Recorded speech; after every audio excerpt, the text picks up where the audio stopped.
Sidhu Moosewala featuring Sonny Malton the Kid Levels. This is highly requested. We popping off. Had to make sure it's on the speaker. Rest in peace. Dang, man. 1993. He was only 4 years older than me. He wasn't even 30 yet. That man was still a baby. Man, rest in peace, man.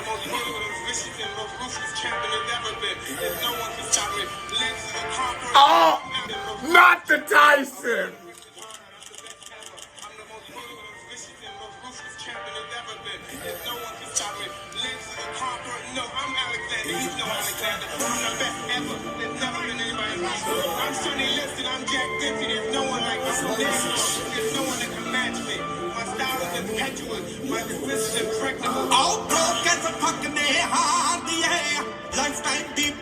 You look at him, you just look at Sidhu, and it's so crazy because it's the parallels of hip hop.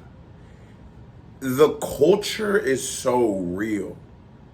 We all grow up and there's these weird symbols and certain things, whether it be Scarface, whether it be Mike Tyson, things that aren't even music related that we all become somewhat like obsessed with. And we look at these characters as larger than life figures.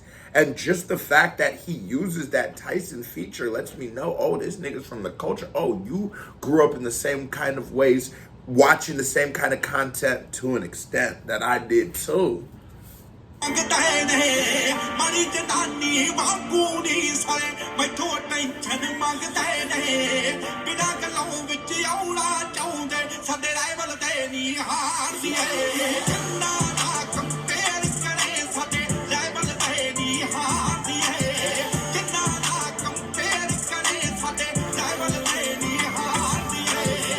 And if you hear this song right, it's more of like, you get this more of like a smooth club feel.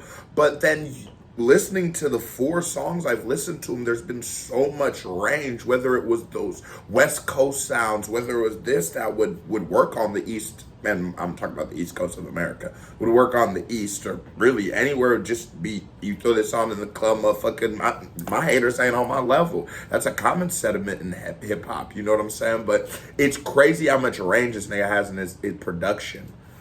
Or in, not even just his production, but his beat selection.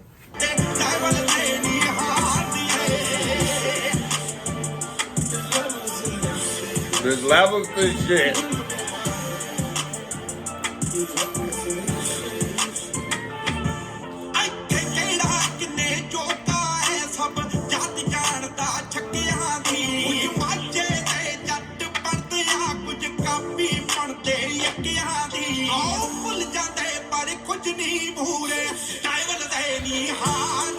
The perspective he uses in his writing is so genius and it's so masterful. You know, he is very ready for conflict. He's not here saying that he's being friendly, but he does not attack us. He's not attacking his viewer. He's not saying anything for his viewer. He's always talking about the wicked. He's always talking about the selfish, the unkind, you know, the people who get lost in the sauce and forget themselves.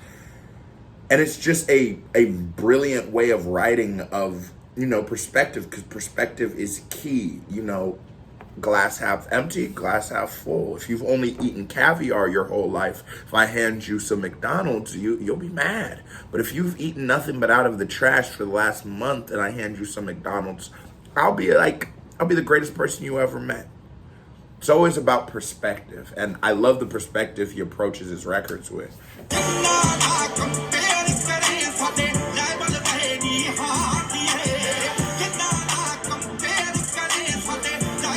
They ain't on your level. Let them know then. Let them know they ain't on your level. There's levels to this shit. But you always hear that West Coast shit. I want to go crack them. They just dropped a couple songs, but they think they're a star. We don't run from competition, we don't run from the law. If you tryna level up, I'm the one that you call. I just do this for the love, I don't do this for the bag. They said meet me at the top, I looked around like where y'all at. Pardon if I laugh, fuck you.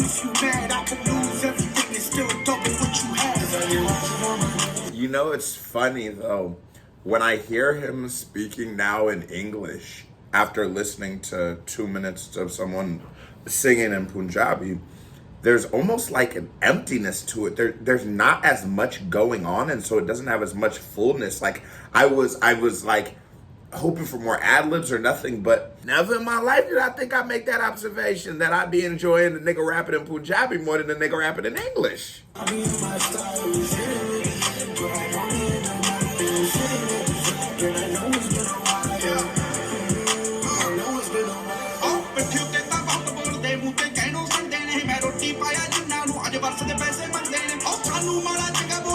no, he's sped it up. And let's talk about the bars. A lot of the stuff that people like, that a lot of niggas love to do that behind your back, be friendly to your face shit. I keep a plus shades on, you know what I'm saying? I am not one of those niggas. I do not like a human being to have any kind of negative energy for me and then hide it when I approach them or when I come around. Keep the same energy. For my Indian homies, you might not have never heard that, okay? So put you on some shit. Somebody walk up to you, you tell them just like this. Keep the same energy. Just like that. You ain't got to do nothing else. I didn't know you could spin Punjabi fast. Hold on, hold on.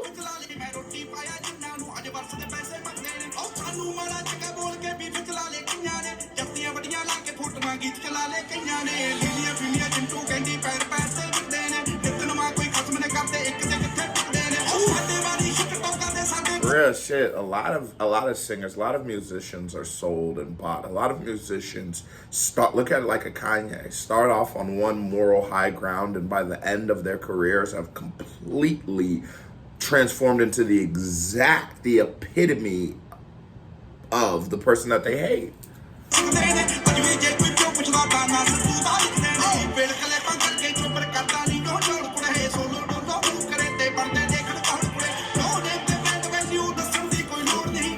He's floating. Oh no.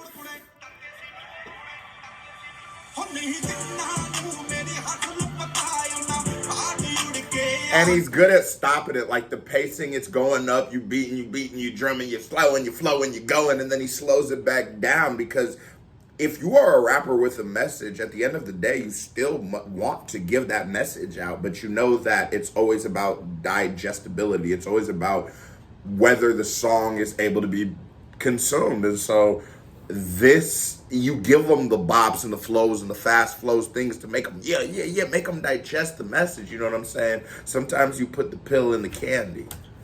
The medicine in the candy. No, hold on, the niggas start putting pills in candy. It's the medicine in the candy, or applesauce or something. No, I don't be knowing all them proverbs and shit. I be knowing a few.